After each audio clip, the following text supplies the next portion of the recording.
Hello everybody and welcome back to the Fortress of Solitude. Today we're going to be talking about Superman Father of Tomorrow issue 2, written by Kenny Porter, with art by Danny Earls, colors by Nick Filardi, and letters by Lucas Gattoni. JOR-EL's role on Earth becomes a lot more complicated as 20 years after his debut in Metropolis, the city has flourished with his alien technology, but so has crime as Atomic Skull, Silver Banshee, Livewire, and Clarion blast out of JOR's Fortress of Solitude in the middle of Metropolis with the money and jewels they were after. Talk amongst the thieves turns to Superman, who Banshee doesn't want turning up since they specifically hired Clarion the Witch Boy to give them a clean getaway. Clarion is confident that not even Superman could stop 3 active volcanoes at the same time. Magical Child takes his cut of the loot, telling them that magic comes at a hefty price as suddenly Superman appears, thinking the villain should ask Clarion's money back since he's not done a very good job of making a distraction. I was expecting a time jump in the book, but I didn't expect a big 20-year one. That's quite a big time jump. It's great to see familiar faces though of Superman villains. Superman's rogues are here doing what Superman villains do best, try to make off with some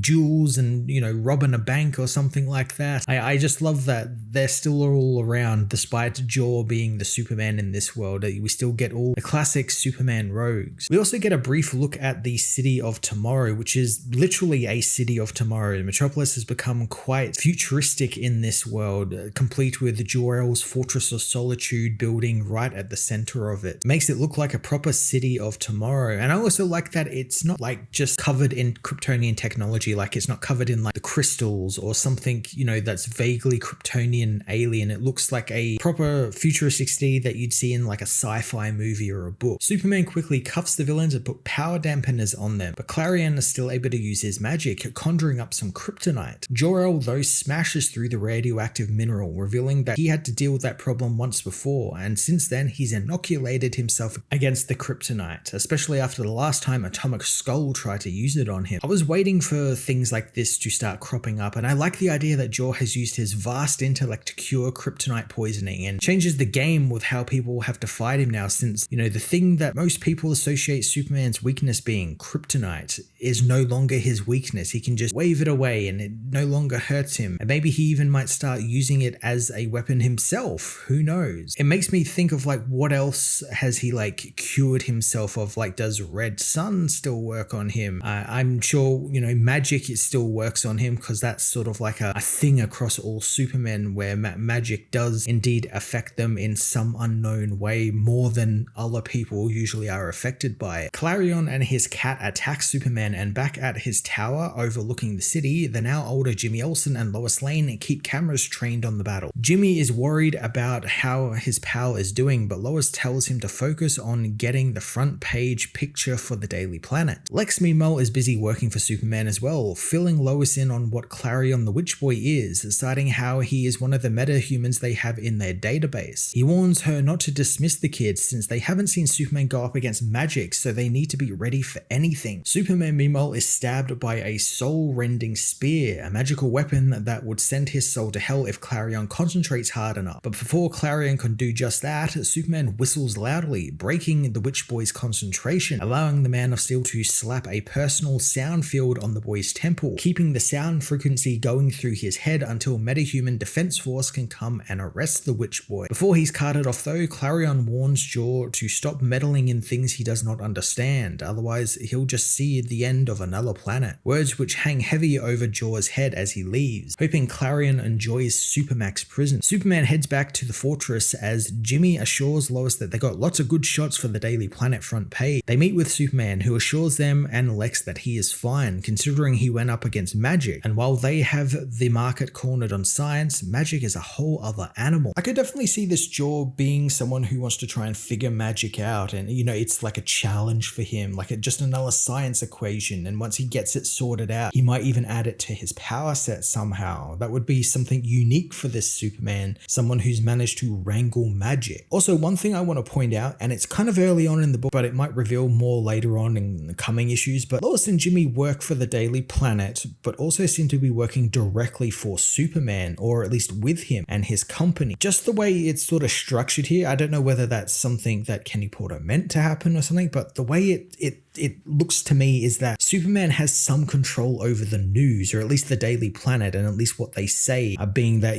Lois is intent on getting that front page of Superman running like his story and that sort of stuff. And if they don't get it, everything's, messed up at the paper and all that sort of stuff. So it makes me feel like there's some sort of like, not so much a dictatorship, but like Superman is like massaging the news for what he wants out there and what he doesn't want out there, sort of thing. That's just how it feels with me, with them working so close to him. And of course, Superman has had Jimmy Olsen and Lois Lane around for most of his exploits, since day one. So like, it's not something out of the ordinary. It's just like how it's kind of structured here makes me feel like there's just something we're not seeing just yet. And maybe like the other shoe will drop in a later issue, maybe. I do like it though. It adds a little bit of mystery to what's really going on in this world. Superman wants to go over the numbers, learning that their medical aid equipment has been installed in cities across the country, along with more schools being upgraded and maglev trains operating in 12 states. Lex, however, wants to talk about something else, showing JOR a map of every place where Kryptonian tech has been reverse engineered into weapons. And there are a hell of a lot of places on Earth where this is happening, like Gotham, who thanks to the reverse engineered tech, a new breed of criminal is evolving. Lex shows JOR a microchip that he has made that could create non-lethal weapons, and with Star Labs' help, they could manufacture this and create non-lethal weapons,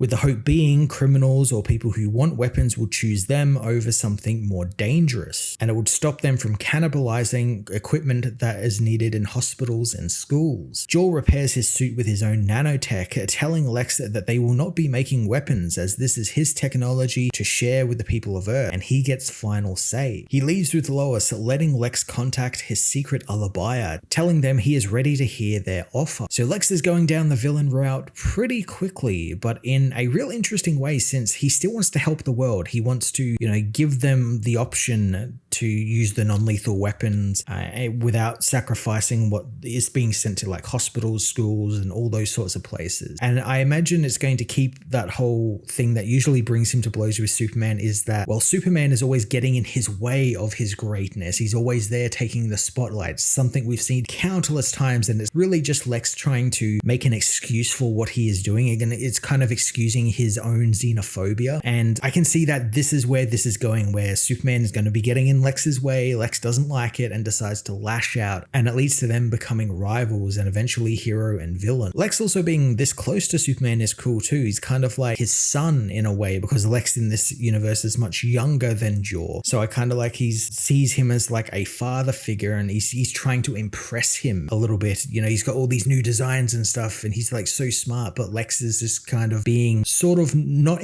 intentionally, but like sort of just waved away, and he sees that as something that is an insult to him and his intelligence. And again, that's something that's going to feed into that hatred for Superman. Later on at Stormwatcher's Metropolis office, Lois gets to meet with her father. However, she makes it known she's not visiting for lunch, although this is more of a working lunch, as she wants info on the projects he's working on at Stormwatch. Sam and Lois's relationship seems to be about the same as it always is. There's a little distance between both of them, because one is a military man and the other one is a reporter, the sworn enemies almost. I do like the touch that Sam does seem to be at least trying to connect with his daughter. Like, he's really happy that she has come around to his office for lunch and is kind of happy to like show her what he's doing because she's taking an interest in it.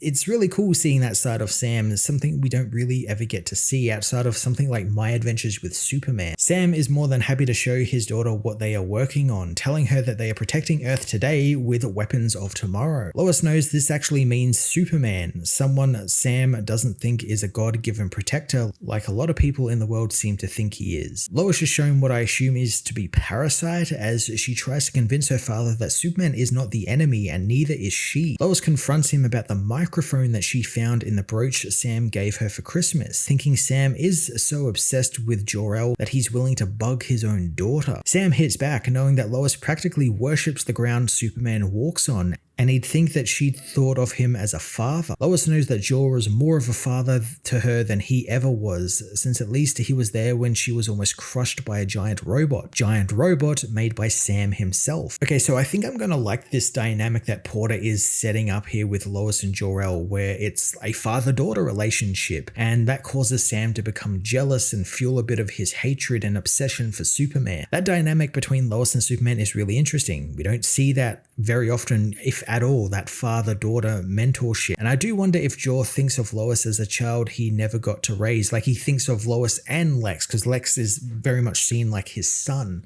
So it's kind of like he's got a family again, and he kind of likes that, and he doesn't see what it's doing to like Sam. And then what we saw with Lex, where he's being sort of like, you know, waved off, like his ideas are being waved off. He doesn't see any of that. He's just kind of blinded by the fact that he has a family again. Such a great twist to the dynamics, and it adds just so much more flavor to them. Lois tells Sam that JOR supports her writing career, whereas he wanted her to go into the military, and JOR was there for her when every superpowered crook was taking shots at the Daily Planet. And while she never asked JOR to be her father, he saw that she needed one. As Lois leaves, she tells her father that she still loves him despite how hard he makes it. She plans on keeping their chat off the record though, but if he is up to something, then it's her job to report it. After Lois leaves, Sam looks over an old picture of him and Lois, knowing that it is his job to protect the world and make it safe for people like her. This is probably the most complex, thought out Lois and Sam's relationship has been in comics for a very long time.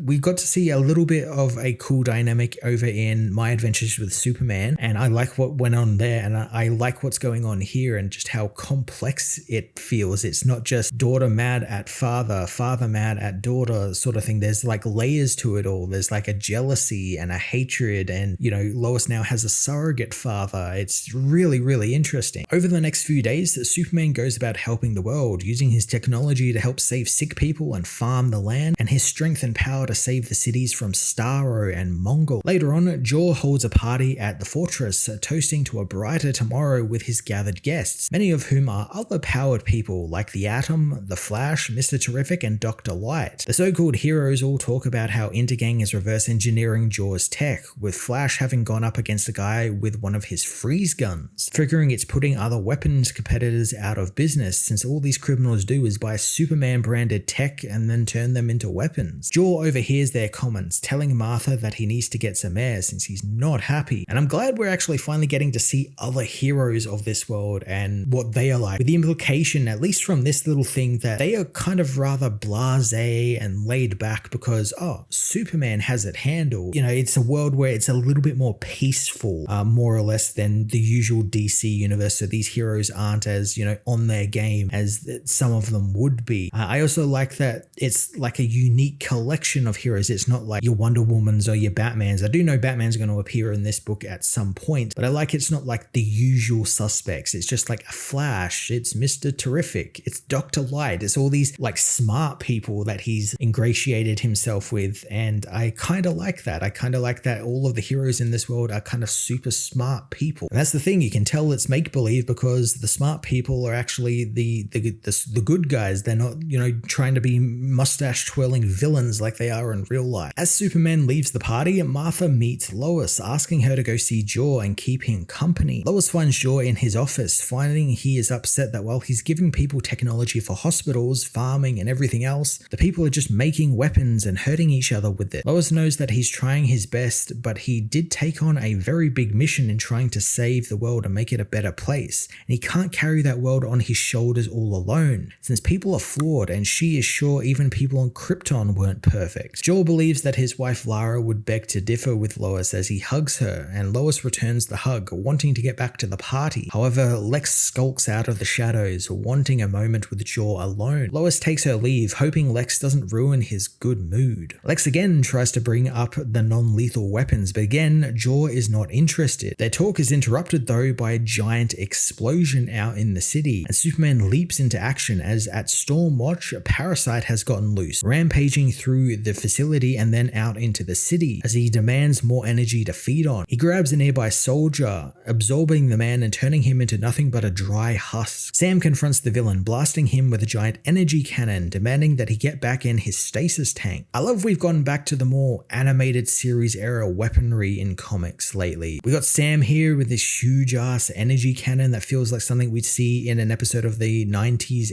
Superman animated series where they couldn't really use real guns. It all had to be like laser guns and stuff like that. It just makes it feel more futuristic. And hey, if this was to ever get a toy line, you can just bet that the Sam Lane action figures accessory would be this giant ass cannon. Parasite refuses to be imprisoned again, but Superman arrives to lay a beatdown on the villain, wondering if this is the General's mess and how he plans to control a power-absorbing monster. Parasite grabs Superman, sucking away his power and slamming JOR into the ground, feeling like he could now punch a hole through the planet. JOR tries using his nanite cluster to put Parasite to sleep, but thanks to absorbing Superman's powers, Parasite blasts them to bits with his heat vision, wondering what other cool powers Superman has. JOR decides to show him, kicking the villain away and hitting him with the freeze breath, trapping the villain in a solid piece of ice. I really like that this looks like the first time Superman has had a problem with a villain, and what better villain to have a problem with than the Parasite. And this Parasite looks kind of like the Hulk, kind of like the Red Hulk in a way. He's just this big unstoppable force that gives Superman a run for his money, and it's always been my favorite type of Parasite when he morphs into like the giant muscular version and it has to fight Superman. It's a really cool version for him. It's a villain he's able to just kind of like get into a drag him out fight with. And it's always really fun to see how he deals with them. JOR asks for Lois to call in Lex with a power dampener, but the scientist is already on the scene, having made a compound that should shut down the controller in Parasite's brain. JOR questions how he knows it's a faulty controller as Parasite bursts from the ice, wanting to see if Superman will try the same trick again. JOR, however, merely socks him in the jaw, knocking the villain out cold thanks to the portable red solar radiation generator he has on his fist, which knocked out not just his own powers but Parasite's as well, allowing JOR to knock him out cold with a single punch. I knew we'd have some sort of cure to red sun radiation too, and it's pretty awesome he's using it as a tool in his arsenal. He knows that sometimes he's going to have to go powerless because of some of the threats, and I like that it's implied that he's also kind of trained his body to fight without using powers. Like he knows, I guess some sort of martial arts or something, or just he's a big guy, so I imagine just like getting socked in the jaw by him just knocks you out cold. So I kind of like that he's even dangerous without the powers. Lex is eager to get Parasite back into containment so they can fix this problem, but JOR uses his X-ray vision on Parasite to see that he has a controller chip in his head, the very same chip that Lex was trying to convince him to build non-lethal weapons with. Lex guesses that the buyer didn't use the lead shielding like he told them to, knowing that this wasn't meant to be used against Superman or people of the city, but now they know the chip works. Superman burns the chip away with his heat vision, upset that his friend betrayed his trust. JOR is like very visibly hurt by this, and I get it. It's like a best friend, or in this situation it's his son has betrayed him, and it's pretty cool. It's kind of taking reverse on how Superman and Lex's relationship usually goes, which is Lex is the one who feels betrayed or like insulted by the alien Superman coming in and saving the day, and then wants to fight him and eventually kill him. But here Lex just thought he was doing the right thing, trying to help bring some order to the world, and he thought that this was the only way he could achieve that. Superman yells at Lex for what he did, telling him that from this point forward, he is banned from the Fortress of Solitude. Lex leaves, but as he does, he whispers just loud enough for only JOR to hear, telling the Man of Steel that he better hope General Lane kills him the first chance he gets, since if he doesn't, he'll find in his final moments that tossing aside Lex Luthor was a big mistake. Later back at the fortress, Lois comes to see JOR, not believing that her father would unleash something like this on the city, let alone Superman. She knows that the Daily Planet will not pull its punches now against him, but JOR figures that he's just a symptom of a bigger problem, the same problem that corrupted Lex and drove him away from him. He thinks that this is all his fault since he's trying to treat the symptom and not the cause, which is fear, since everyone wants to feel safe and needs power to feel safe, and no matter what it is, be it food, water, or even love, they are afraid someone is going to take that away from them. Lois knows that he can't stop humanity from fighting itself, and he agrees, opening part of the fortress up as he tells her that he's going to take away the biggest reason they have to fight. He shows Lois the ship he came to Earth in, explaining that it might save Earth thanks to its unlimited power source, and they could free everyone on Earth from the fear of not having enough. This is a real interesting development since JOR wants to give Earth renewable energy. He wants to do away with nuclear energy, stuff that, you know, the byproduct is nuclear weapons, all that sort of stuff. Get rid of all of that, basically. And in doing so, he's kind of doing what humanity needs to do for itself. He's kind of like just doing it for them. Something which a Superman usually doesn't do. Usually they don't interfere in like giant, you know, things that humanity has to deal with themselves, because that's the entire point. Humanity has to learn and it has to evolve. Superman can, you know, help them out every now and then, but he can't go doing stuff like that. That's kind of like a thing that's been in Superman lore for, you know, ages, since like the early stories. And I like when a writer kind of challenges that story, and that seems to be what Kenny Porter is doing here with Superman just deciding, you know, stuff it. I'm just going to do this all for them and make it so that they are all safe and don't have to fear anymore. It's kind of a cool idea. I'm intrigued to see how he's going to do that. I do like that JOR was driven to this. This isn't something he's just decided to do on a whim. Like it's all these last ditch efforts to try and save the world, and he's realized now he needs to stop treating the symptoms and just go straight for that root cause. Lois thinks this will change everything, as nearby a spy camera piloted by Sam Lane watches, knowing it really will change the world, as he wants that energy for himself. Over in London, Lex is drowning his sorrows in a pub, proclaiming to be the smartest human on the planet, and JOR promised he would believe in him, but he cannot see the progress that is needed. Lex figures that Superman needs to be taught a lesson, and since kryptonite won't work and red sun barely slows him down, he needs a third route, which is where the man he's been talking to comes in, since Lex wants